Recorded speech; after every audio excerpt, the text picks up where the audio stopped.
Hello दोस्तों, good morning. स्वागत है एक बार फिर से आप सभी का एमजेटी एजुकेशन में। दोस्तों आज है 15 जुलाई और आज की वीडियो में हम लोग बात करेंगे 15 जुलाई 2024 के most important daily current affair के क्वेश्चंस के बारे में। पूरी वीडियो ध्यान से देखिएगा, पूरी वीडियो डिटेल में आपको समझाई गई है। अगर वीडियो पसंद आएगी तो इसे लाइक, शेयर और चैनल को सब्सक्राइब जरूर करना।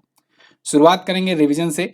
तो कल जो भी हम लोगों ने पढ़ा था, कल बोले तो लास्ट जो डेली करंट अफेयर वीडियो आई थी तब, क्योंकि कल संडे था और संडे को वीकली करंट अफेयर होता है। अच्छा, एक और बात, वीकली करंट अफेयर भी देखा करो, वीकली रिवीजन भी जरूरी है। ओवर कॉन्फिडेंस में मत जाओ बीजेपी की तरह। वीकली करंट अफेयर देखना बहुत जरूरी है। कितना भी आपको आता है, 6 दिन आप पढ़े हो, लेकिन संडे को वीकली रिवाइज जरूर करो। अंतर्राष्ट्रीय मलाला दिवस कब मनाया गया? तो ये 12 जुलाई को मनाया गया। इसके अलावा प्रवासियों के लिए सबसे किफायती देशों की सूची में वियतनाम टॉप पर है।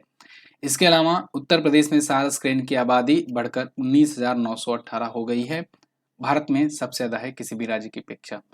पेरिस ओलंपिक के लिए भारतीय ओलंपिक खिलाड़ियों के दल का आधिकारिक फुटवियर पार्टनर प्यूमा को बनाया गया है। और अभी आरपीएफ, एसएसबी और सीआईएसएफ ने घोषणा की है कि रिटायर्ड अग्निवीरों के लिए 10% सीटें आरक्षित करेंगे। पिच ब्लैक अभ्यास ये ऑस्ट्रेलिया में हो रहा है, मल्टीनेशनल एक्सरसाइज है, भारतीय वायुसेना इसमें हिस्सा ले रही है। कृषि नेतृत्व पुरस्कार 2024 बागवानी के लिए जीते हैं नागालैंड सरकार ने। और उत्तर प्रदेश आम महोत्सव लखनऊ के अवध शिल्पग्राम में मनाया गया, आयोजित हुआ। और मी डेव आईएस या कहें म्यू डेविस, ये प्लेटफॉर्म लॉन्च किया है विश्व स्वास्थ्य संगठन ने। ये चिकित्सा उपकरणों की जानकारी देगा। इसके अलावा पीएनबी जो है, ये इंटरनेट और मोबाइल बैंकिंग सुविधा को बढ़ाने के लिए, इसकी सुरक्षा को बढ़ाने के लिए सेफ्टी रिंग फीचर लॉन्च किया है। ये टॉप 10 करंट अफेयर के क्वेश्चंस थे कल की वीडियो से, जिनका आपने किया है कोई क्लियर रिवीजन। बात करेंगे अब आज की करंट अफेयर की, लेकिन उससे पहले इसकी क्विज और पीडीएफ एमजीटी ऐप पर मिलेगी। एमजीटी ऐप पर जाइए, बिल्कुल फ्री में पीडीएफ, फ्री में आप क्विजेस प्राप्त कर सकते हैं, डेली, वीकली, मंथली, सबके। पहला क्वेश्चन, हाल ही में भारत सरकार ने किस दिनांक को संविधान हत्या दिवस के रूप में मनाए जाने की घोषणा की? तो आपने देखा पिछले दिनों में ये खूब चर्चे में रहा संविधान हत्या दिवस। ये अब 25 जून को मनाया जाएगा। कारण ये है कि 25 जून को 1975 में इमरजेंसी लगाई गई थी भारत में। भारत में आपातकाल लगाया गया था और 21 महीनों तक आपातकाल रहा, जो कि भारत के इतिहास के चैप्टर में एक काला समय, काला चैप्टर के नाम से जाना जाता है। इस पर मैंने आपको वीडियो भी दी थी, जिसमें मैंने डिटेल में आपको इमरजेंसी के बारे में बताया था। तो अगर आपको ये जानना है कि इमरजेंसी के दौरान क्या क्या स्थितियां थी, क्या क्या चीजें घटित हुई, तो आप ये वीडियो जरूर देखिएगा। साथ ही साथ में ये संविधान हत्या दिवस को लेकर इतनी कंट्रोवर्सी क्यों हुई, क्या इसके राजनीतिक मायने थे, क्या इसके सामाजिक मायने थे, इन सब पर भी डिस्कशन किया गया है। वीडियो चैनल पर अवेलेबल है, आप जाकर जरूर देखिए। फिलहाल 1975 में 25 जून को आपातकाल की घोषणा की गई थी। ये 21 मार्च 1977 तक चली, यानी 21 महीने तक। प्रधानमंत्री इंदिरा गांधी जी थी उस टाइम पर, तत्कालीन प्रधानमंत्री, और इनके आदेश पर वहां उस समय के जो राष्ट्रपति थे फखरुद्दीन अली अहमद जी, इन्होंने 352 का प्रयोग करते हुए, अनुच्छेद 352 एक इमरजेंसी का प्रावधान है, इसका प्रयोग करते हुए राष्ट्रीय आपातकाल की घोषणा की थी। ठीक है। अच्छा, एक चीज और देखो, अब यहाँ पर आपको लग रहा होगा कि इनके आदेश पर राष्ट्रपति वगैरह वगैरह, तो देखो भारत में ना राष्ट्रपति का पद जो है ये एक नाम मात्र का है, टॉप का पद होता है, बाकी असली पावर प्रधानमंत्री के हाथ में होती है। अच्छा, एक चीज और, 3 प्रकार की इमरजेंसी होती है भारत में, 352, 356 और 360। 352 जो है वो है राष्ट्रीय आपातकाल, ठीक है, आर्टिकल 352 नेशनल इमरजेंसी। और आर्टिकल 356 जो है ये है राज्यों में आपातकाल, जिसे राज्यपाल शासन या राष्ट्रपति शासन कहते हैं। तो और 360 जो है ये है फाइनेंशियल इमरजेंसी, वित्तीय आपात। तो अभी तक ऊपर वाला दोनों तो लग चुका है, लेकिन नीचे वाला कभी लगने की स्थिति, मतलब स्थिति आई थी, लगा नहीं था। तो फिलहाल ये इमरजेंसी की बात रही। अब से 25 जून को संविधान हत्या दिवस मनाया जाएगा, क्योंकि संविधान की एक प्रकार से हत्या कर दी गई थी। संविधान के नियमों का, मौलिक अधिकारों का, सबका तार तार करके इमरजेंसी लगाया गया था। क्लियर। अगला क्वेश्चन, अभी हाल ही में हुई घोषणा के अनुसार किस राज्य में पूर्वी भारत का पहला दिव्यांग विश्वविद्यालय खोला जाएगा? तो दोस्तों, पूर्वी भारत का पहला दिव्यांग विश्वविद्यालय झारखंड में खोला जाएगा। ध्यान रहे, पूर्वी भारत का ये पहला दिव्यांग यूनिवर्सिटी होगा। इसकी घोषणा अभी हाल ही में चंपई सोरेन ने की है। चंपई सोरेन आपको पता होगा, अभी कुछ दिन पहले ही झारखंड के सीएम पद से इस्तीफा दे दिए हैं। क्यों? क्योंकि ये जब हेमंत सोरेन गए थे जेल तब सीएम का पद संभाले थे। जब वो जेल से बाहर आए तब इन्होंने इस्तीफा दे दिया और फिर से अपना वही पुराना शिक्षा मंत्री का पद ग्रहण कर लिया और हेमंत सोरेन फिर से बन गए मुख्यमंत्री। तो चंपई सोरेन जो कि शिक्षा मंत्री के पद पर हैं अभी के टाइम पर झारखंड में, इन्होंने घोषणा करी है कि ये पूर्वी भारत का पहला दिव्यांग यूनिवर्सिटी बनाएंगे। कहाँ पर? रांची, झारखंड में। रांची वहाँ की राजधानी है। उच्च और तकनीकी शिक्षा मंत्री हैं ये। अच्छा, इन्होंने साथ ही साथ में नवोत्थान छात्रवृत्ति योजना की भी घोषणा की है। नवोत्थान छात्रवृत्ति योजना के तहत जो शारीरिक रूप से विकलांग दिव्यांग छात्र होंगे और जो राज्य के अनाथ छात्र होंगे, इनकी पूरी पाठ्यक्रम की फीस लगभग 10 लाख रुपए प्रतिवर्ष तक की ये प्रतिपूर्ति करेगी झारखंड सरकार। तो ये दो बड़ी अनाउंसमेंट है, याद रखना। नवोत्थान छात्रवृत्ति योजना, ये मैं आपको कल क्वेश्चन ऑफ द डे में पूछूंगा, क्वेश्चन पेपर लीक कर दे रहा हूं। दूसरा, झारखंड का ये पहला दिव्यांग, पूर्वी भारत का ये पहला दिव्यांग यूनिवर्सिटी। दोनों पॉइंट इंपॉर्टेंट है, याद रखना। झारखंड की बात करते हैं। झारखंड आपको दिखेगा यहाँ पर। ये बिहार से अलग हुआ था। कब अलग हुआ था? 15 नवंबर के दिन अलग हुआ था सन 2000 में। जब अलग हुआ था तब ये बना था भारत का 28वां राज्य। ध्यान रखिएगा। 15 नवंबर को क्यों अलग हुआ? क्योंकि यहाँ पर बिरसा मुंडा जी की जयंती होती है और बिरसा मुंडा को आदिवासी कम्युनिटी में भगवान माना जाता है और उनकी जयंती के अवसर पर ये राज्य अलग किया गया था। वैसे सन 2000 में 3 राज्य अलग हुए थे। शुरुआत हुई छत्तीसगढ़ से। मध्य प्रदेश से छत्तीसगढ़ राज्य अलग हुआ और मध्य प्रदेश से ये अलग हुआ 1 नवंबर को। 1 नवंबर सन 2000 को अलग होता है, ये बनता है 26वां राज्य। फिर उसके बाद 27वें राज्य के रूप में उत्तराखंड अलग हुआ। उत्तर प्रदेश से ये अलग हुआ, 13 जिले लेकर के अलग हुआ 9 नवंबर सन 2000 को, यानी 8 दिन बाद। तो 8 दिन बाद ये, फिर इसके बाद 6 दिन बाद ये अलग हो गया, झारखंड अलग हो गया बिहार से। तो ये 3 राज्य 26वां, 27वां और 28वां अलग हुए। बाकी आप जानते हो तेलंगाना 29वां राज्य तो बना था, लेकिन जम्मू कश्मीर और लद्दाख को यूनियन टेरिटरी बना दिया गया, तब एक राज्य की संख्या कम हो गई। तो आज के टाइम पर 28 राज्य हैं, 8 यूनियन टेरिटरी हैं और एक अपना देश भारत। चलिए, तो सीपी राधाकृष्णन जी यहाँ के गवर्नर हैं जिन्होंने इनको अभी शपथ दिलाई थी रिसेंटली। हेमंत सोरेन झारखंड मुक्ति मोर्चा पार्टी से अभी सीएम पद की शपथ लिए हैं रिसेंटली, बीच में इस्तीफा दे दिए थे। आगे बढ़ते हैं। स्थानीय समुदायों की मदद से जैव विविधता रिकॉर्ड करने वाला पहला राज्य कौन बना? तो दोस्तों ये बन गया है केरला। केरला ने एक अद्भुत कारनामा किया है। स्थानीय समुदायों की जो लोकल बॉडीज होती हैं, सेल्फ हेल्पिंग जो कम्युनिटी होती हैं, उनकी मदद से जैव विविधता रिकॉर्ड, बायोडाइवर्सिटी रिकॉर्ड को स्टोर किया है। रिकॉर्ड मतलब कि ये बायोडाइवर्सिटी का एक ब्यौरा, एक खाका, एक रिकॉर्ड तैयार किए हैं। ऐसा करने वाला ये बन गया है पहला राज्य। यहाँ पर आप देख सकते हो, Kerala become first state to record biodiversity with the help of local communities. तो ये पीपल्स बायोडाइवर्सिटी रजिस्टर है, पीबीआर के रूप में जिसे शॉर्ट फॉर्म में कहा जा रहा है। इसको लोकल सेल्फ गवर्नमेंट एलएसजी के थ्रू ये स्टोर किया गया है डाटा, ठीक है ना। तो स्थानीय समुदायों की मदद ली गई है और ये एनजीटी की जो टाइम पीरियड दिया गया था उसके पहले इन्होंने काम पूरा कर लिया है। वह 1040 एलएसजी में से 1037 पीबीआर पूरा किया है। अब एलएसजी मतलब वही लोकल सेल्फ गवर्नमेंट बॉडी और पीबीआर मतलब कि पब्लिक जैव विविधता यानी कि बायोडाइवर्सिटी रिकॉर्ड। आगे ये केरल है। केरल के बारे में आपको लगातार मैं बताता रहता हूँ अक्सर। तो आज हम लोग आगे बढ़ेंगे क्योंकि आज काफी डिटेल वाले क्वेश्चन है और काफी अच्छे क्वेश्चन हैं, उनको आप अच्छे से देखिएगा। नीति आयोग द्वारा जारी एसडीजी इंडिया इंडेक्स में शीर्ष प्रदर्शन करने वाला राज्य कौन है? Very very very most important question. NITI Aayog का एसडीजी इंडेक्स ना हर एग्जाम में किसी न किसी शिफ्ट में जरूर देखने को मिलता है। इसको याद कर डालो ये क्वेश्चन का आंसर, क्योंकि 3 प्रकार से पूछा जाएगा। एक तो आपका पूछा जाएगा सबसे अच्छे राज्यों में कौन है, सबसे बढ़िया प्रदर्शन करने वाले। एक पूछा जाएगा सबसे खराब प्रदर्शन करने वाले राज्य कौन है। एक पूछा जाएगा केंद्र शासित प्रदेशों में टॉप पर कौन है। तो नीति आयोग याद रखिएगा, ये जारी करता है एसडीजी इंडेक्स। एसडीजी मतलब sustainable development goals India index. तो ये एसडीजी इंडिया इंडेक्स 2023-24 का जारी कर दिया गया है। किसके द्वारा? नीति आयोग के द्वारा। और इसमें टॉप पर है इस बार उत्तराखंड और केरल, दोनों ही दोस्तों टॉप पोजीशन, टॉप रैंक हासिल किया हुआ है। उपरोक्त ए एंड बी वाला ऑप्शन जो है ये करेक्ट हो जाएगा। Kerala Uttarakhand top NITI Aayog SDG India index, Bihar worst performer. हमेशा की तरह बिहार लास्ट में इस बार भी है। नीति आयोग की ये इंडेक्स है पूरा, ये पेज नोट डाउन कर लो, बहुत इंपॉर्टेंट है, स्क्रीनशॉट ले लो। देखो टॉप पर केरल और उत्तराखंड है, संयुक्त रूप से 79 का इसको स्कोर मिला है। सेकंड पर तमिलनाडु है 78 स्कोर के साथ, थर्ड पर है गोवा 77 स्कोर के साथ।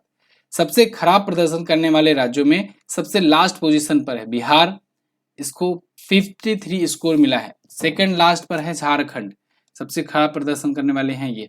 थर्ड लास्ट पोजीशन पर है नागालैंड, ठीक है। तो ये लास्ट में रैंकिंग है, लास्ट की, और ये टॉप की रैंकिंग है। केंद्र शासित प्रदेशों में बात करें तो चंडीगढ़ ने टॉप किया है, फिर जम्मू कश्मीर सेकंड पर है, फिर पुडुचेरी है, अंडमान निकोबार है, फिर दिल्ली है। आगे बात करते हैं।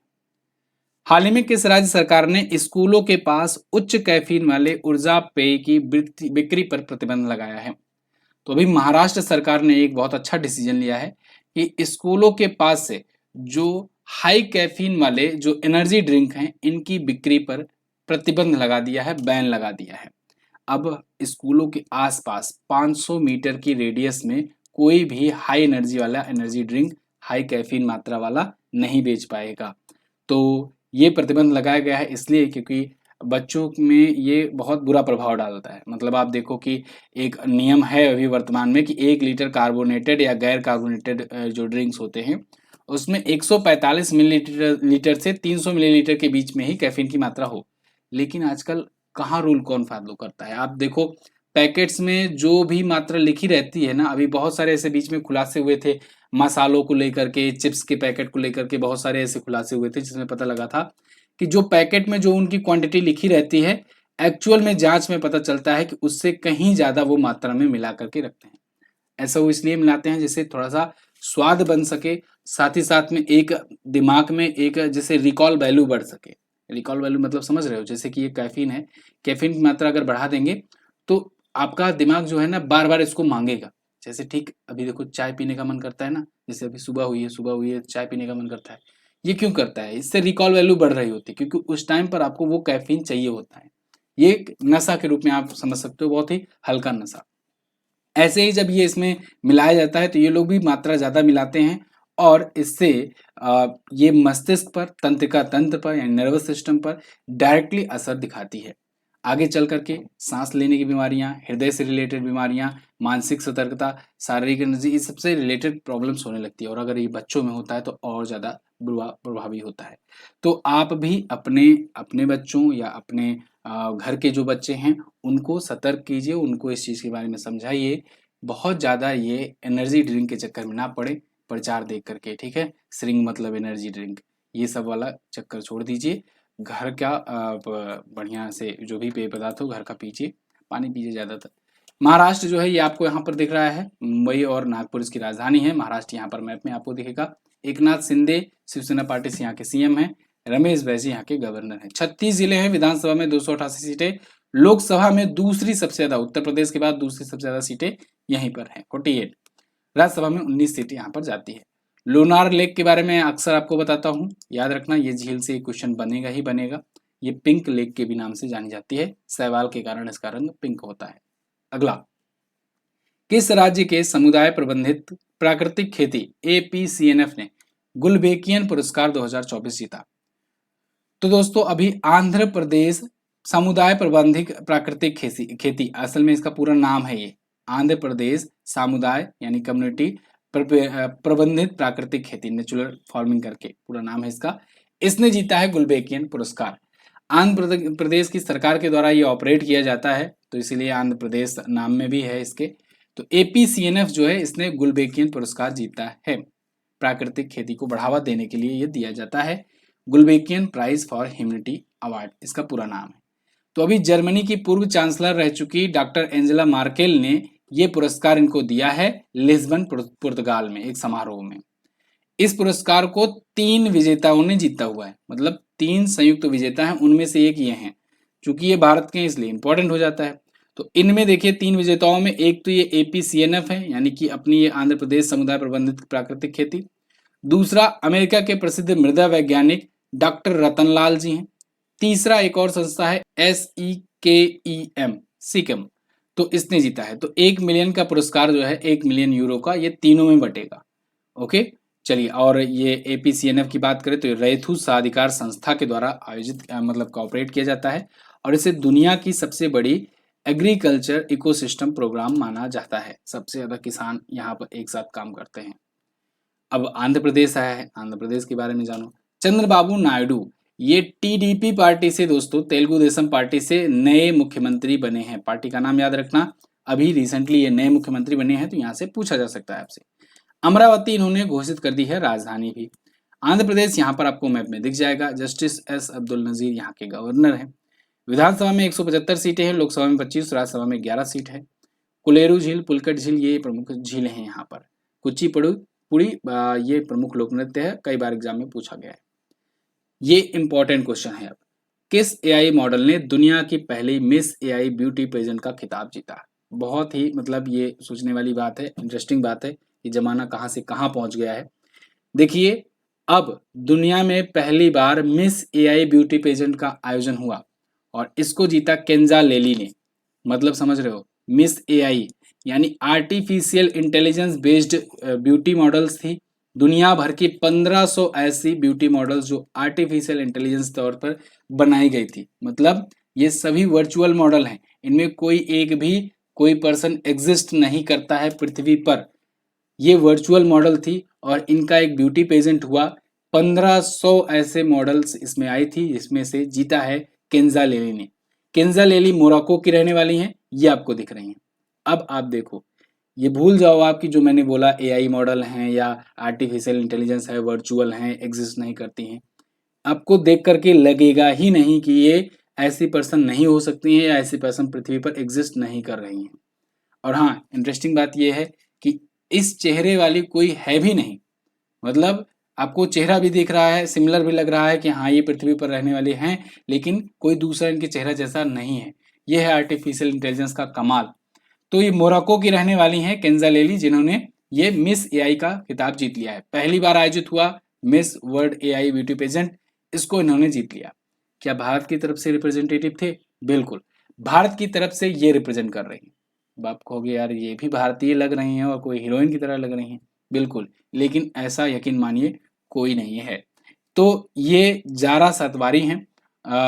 जारा सतवारी जो है इंडिया की तरफ से इंडिया को रिप्रेजेंट कर रही थी। 1500 लोगों में टॉप 10 में भारत की ये जारा सतवारी पहुंच गई थी, लेकिन हालांकि ये खिताब नहीं जीत पाई, लेकिन टॉप 10 में जगह बनाने में कामयाब हुई। तो जारा सतवारी को किसने बनाया था? अगेन बनाया मतलब क्योंकि कोई कंपनी होगी, कोई व्यक्ति होगा, कोई प्रोग्रामर होगा, कोई डिजाइनर होगा, वही बनाएगा, क्योंकि ये आर्टिफिशियल इंटेलिजेंस बेस्ड है, वर्चुअल एआई मॉडल है। तो इसको बनाया था राहुल चौधरी ने। यहां से क्वेश्चन बन सकता है आपसे। भारत की जारा सतवारी जो है, सतावरी जो है, ये राहुल चौधरी ने बनाया था। और जो जीती हैं, विजेता है मोरक्को की केंजा लेली। ये कौन बनाया था इनको? इनको फिनिक्स एआई एजेंसी है, उसकी फाउंडर है मरियम बेस्सा, इन्होंने इनको बनाया था। ठीक है, तो मोरक्को की रहने वाली हैं, पहली दुनिया की पहली मिस एआई ब्यूटी पेजेंट का खिताब जीतने वाली। इनको पुरस्कार राशि मिली है $20,000 का। अगर आपको याद हो, जब ये ब्यूटी पेजेंट शुरू होने वाला था तब भी मैंने आपको बताया था पुरस्कार राशि के बारे में। आप अगर ढूंढोगे क्वेश्चन तो मिलेगा 1-2 महीने पहले का। अगला, हाल ही में किसको प्रतिष्ठित पुरस्कार हंस वान हेटिंग से सम्मानित किया गया? तो हंस वान हेटिंग प्राइज अभी हाल ही में मिला है दोस्तों प्रोफेसर के चोकलिंगम को। प्रोफेसर के चोकलिंगम ये तमिलनाडु के रहने वाले हैं। तमिलनाडु की कई सारी यूनिवर्सिटीज में ये काम कर चुके हैं एज ए प्रोफेसर। अब रिटायर हो चुके हैं।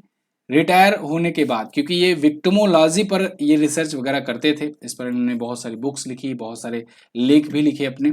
विक्टिमोलॉजी, ठीक है, कैसे जो पीड़ित होते हैं उन पर क्या चीजें गुजरती हैं, उन पर ये रिसर्च करते थे। तो इनके इस काम को पहचानते हुए, जो पीड़ित विज्ञान है, विक्टिमोलॉजी है, उसके काम को पहचानते हुए इनको ये अवार्ड दिया गया है, हंस वान हेटिंग प्राइज। इस पुरस्कार का नाम प्रसिद्ध जर्मन अपराध शास्त्री रहे हंस वान हेटिंग के नाम पर रखा गया है। क्लियर? अगला, हाल ही में किस देश के क्रिकेटर जिमी एंडरसन ने अंतरराष्ट्रीय क्रिकेट से संन्यास ले लिया? एंडरसन इरा समाप्त हुआ। जिमी एंडरसन दोस्तों 22 साल लंबा क्रिकेट कैरियर के बाद अब संन्यास की घोषणा कर दी है। अमूमन दुनिया में आपको गिने चुने कुछ ही खिलाड़ी मिलेंगे जिनका क्रिकेट कैरियर 22 सालों तक रहा, जैसे सचिन तेंदुलकर हो गए, मिताली राज हो गई और जिमी एंडरसन। मुझे तो यही 3 नाम अभी नज़र आ रहे हैं और शायद यही 3 हैं जिनका 22 साल लंबा क्रिकेट करियर रहा हो। अमूमन बहुत ज़्यादा करके 15 साल, 16 साल, 17 साल रहते हैं। धोनी जैसे लीजेंड मिल गए तो 20 साल या 18 साल हो गए। लेकिन फिर भी जिमी एंडरसन ने अब संन्यास की घोषणा कर दी है। इंग्लैंड की ये दिग्गज दोस्तों, ये बॉलर थे और ऑलराउंडर भी थे। इन्होंने अब संन्यास की घोषणा कर दी है। तेज गेंदबाज थे, तेज गेंदबाज होने के साथ साथ देखिए एक चीज और, तेज गेंदबाजी में इन्होंने सबसे ज्यादा विकेट लिए हैं, लेकिन ओवरऑल अगर गेंदबाजी देखी जाए तो उसमें तीसरे सबसे ज्यादा विकेट टेकर हैं। एक एक चीजों पर बात करते हैं। टोटल इन्होंने 188 टेस्ट मैच खेले हैं और 704 विकेट लिए, जो कि तीसरा सर्वाधिक है। ये टेस्ट क्रिकेट से अभी संन्यास लिए हैं। वनडे और टी20 ये बहुत पहले ही छोड़ चुके हैं। ठीक है, अभी लास्ट मैच इन्होंने वेस्टइंडीज के खिलाफ लॉर्ड्स में खेला और लास्ट मैच में इन्होंने 4 विकेट लिए, फिर उन्होंने संन्यास ले लिया। दुनिया में अगर सबसे ज्यादा विकेट लेने की बात करें तो मुथैया मुरलीधरन का रिकॉर्ड आज तक कोई नहीं तोड़ पाया। मुथैया मुरलीधरन 800 विकेट के साथ टॉप पर है। शेन वार्न दूसरे पर हैं 800 विकेट के साथ। तीसरे पर जेम्स एंडरसन है 704 विकेट। चौथे पर अनिल कुंबले हैं भारत के 619 विकेट के साथ। पांचवें पर हैं स्टुअर्ट ब्रॉड इंग्लैंड के 604 विकेट के साथ। इंटरेस्टिंग बात यह है कि इन्हीं से उम्मीद थी जेम्स एंडरसन से, क्योंकि यही एक्टिव प्लेयर थे, बाकी सब रिटायर हो चुके थे, लेकिन अब ये भी रिटायर हो गए। ये अब रिकॉर्ड नहीं तोड़ पाएंगे शेन वार्न का। ठीक है, इनके काफी करीब थे। अगला, हाल ही में किस देश में एक सड़क का नाम भारतीय मूल के डॉक्टर जॉर्ज मैथ्यू के नाम पर रखा गया? तो दोस्तों अभी यूएई में, यूनाइटेड अरब अमीरात की अबू धाबी में, राजधानी है वहां की अबू धाबी, वहां पर एक भारतीय मूल के डॉक्टर जॉर्ज मैथ्यू के नाम पर एक रोड का नाम रखा गया है। अमूमन रोड का नाम सम्मान में रखा जाता है। आप सुनते हो ना कि जैसे कि अटल बिहारी वाजपेयी चौक या लाला लाजपत राय मार्ग, कुछ भी सुनते हो आप, लालजी टंडन मार्ग, ठीक है ना। तो ऐसे ही जॉर्ज मैथ्यू स्ट्रीट यहाँ पर नाम रखा गया है और ये इनके सम्मान में रखा गया है। इतना सम्मान क्यों भाई?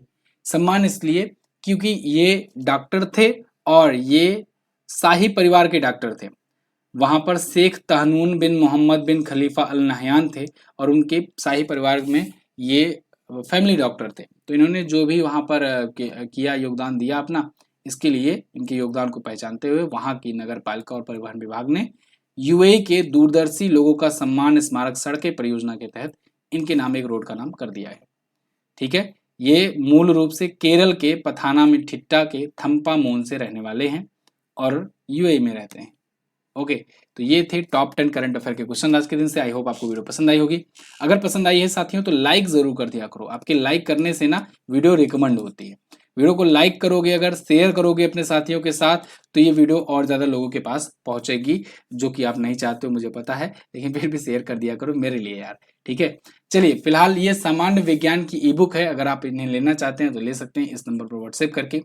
1100 प्लस क्वेश्चन दिए गए हैं, फिजिक्स केमिस्ट्री बायोलॉजी के, एक्सप्लेनेशन भी है, प्रीवियस ईयर के क्वेश्चन है, थ्योरी है। अभी से ले डालो, जिससे पढ़ना स्टार्ट कर दो, आने वाले 1-2 महीने में एग्जाम आपके सब होने वाले हैं। इसके अलावा हाफ ईयरली की ई बुक भी अवेलेबल है। अच्छा, जो भी हमारी ई बुक आती है हिंदी इंग्लिश दोनों लैंग्वेज में आती है, तो हिंदी वाले हिंदी में ले सकते हैं, अंग्रेजी वाले अंग्रेजी में ले सकते हैं। तो हाफ ईयरली वाली भी ले लीजिएगा, क्योंकि ये आप डायरेक्टली इसके क्वेश्चन देखने को मिलेंगे। इसके अलावा अगर प्रैक्टिस सेट लेना चाहते हो तो ये ऑफलाइन बुक भी है अपनी, तो इस बुक को भी आप ऑर्डर कर सकते हो अमेजन से। अमेजन पर जाकर एनजेटी बुक लिखना है, आपको मिल जाएगी बुक। लास्ट डे के क्वेश्चंस की बात करते हैं। कल मैंने पूछा था आपसे, रूस के the order of saint Andrew the apostle पुरस्कार से सम्मानित होने वाले पहले भारतीय नेता कौन बने? तो ये बन गए हैं दोस्तों पीएम मोदी। कोलंबो सुरक्षा सम्मेलन का सदस्य इनमें से कौन नहीं है? तो रूस नहीं है। आज आपको क्या बताना है? मलाला यूसुफजई को किस वर्ष शांति का नोबेल मिला था? कमेंट करके जरूर बताइए, बहुत इंपॉर्टेंट क्वेश्चन है।